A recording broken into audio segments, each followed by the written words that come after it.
Brooklyn est l'un des boroughs ou arrondissements de New York. Brooklyn se situe sous le Queens et face à Manhattan de l'autre côté de l'East River. Notre visite de ce côté de la rivière n'était que pour prendre du recul pour admirer Manhattan. Pour visiter Brooklyn, il faut bien plus de temps.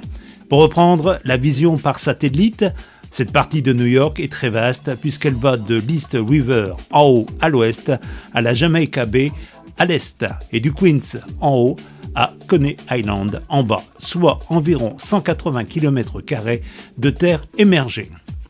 Brooklyn, pour le peu que nous l'avons vu, puisque nous sommes restés juste sur le bord, Brooklyn, surtout dans le quartier des Heights, comme dans les films, des maisons avec le petit escalier pour arriver à la porte d'entrée, l'entrée de service en demi-sous-sol. Rien n'a changé depuis le 19e siècle. Des rues calmes, un havre de paix, mais ça, c'est juste sur le bord. Au détour d'une petite rue calme, on arrive à l'East River. Et là, c'est la claque. On avait oublié pendant quelques minutes New York City. Et là, la mégapole reprend le dessus, une vision extraordinaire de cette ville incroyable. Tout d'abord, le bord de Brooklyn est une très sympathique promenade piétonne qui va jusqu'au pont de Brooklyn. La voie autoroutière qui passe tout le long de l'East River devient souterraine et se fait oublier. Avant de regarder plus précisément les bâtiments de Manhattan, prenons un peu de hauteur pour découvrir les célèbres ponts reliant Manhattan au Queens et à Brooklyn. Tout d'abord, au centre, c'est l'East River qui sépare Manhattan de Brooklyn et du Queens. Le premier pont, c'est le Brooklyn Bridge, le plus ancien des ponts suspendus des États-Unis. Il fait 1825 mètres de long et 84 mètres de haut et fut ouvert à la circulation en mai 1883, après 14 ans de travaux. C'est le pont le plus connu de New York.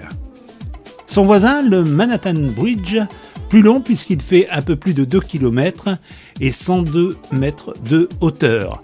Il a des pylônes métalliques, contrairement à son voisin, qui, pour lui, sont en pierre. Le Manhattan Bridge fut mis en service en décembre 1909. Plus de 36 mètres de large, soit 10 mètres de plus que le Brooklyn Bridge. Il possède 2 niveaux. En haut, 4 voies de circulation pour les voitures et au niveau bas, on retrouve 4 voies pour le métro, une allée pour les piétons et 3 voies pour la circulation des véhicules qui peuvent être affectés soit dans un sens ou dans l'autre, suivant le trafic. Moins connu que les 2 premiers, c'est le Williamsburg Bridge, encore plus long avec 2227 mètres et 36 mètres de large. Ouvert à la circulation en décembre 1903, il était le plus long pont suspendu du monde. Enfin, le pont que nous avons vu dans un autre chapitre, c'est le Queensboro Bridge, qui passe par Roosevelt Island et qui relie Manhattan au Queens. Tournons-nous maintenant vers l'ouest pour découvrir d'un autre angle les lieux et bâtiments que nous avons vus dans d'autres chapitres.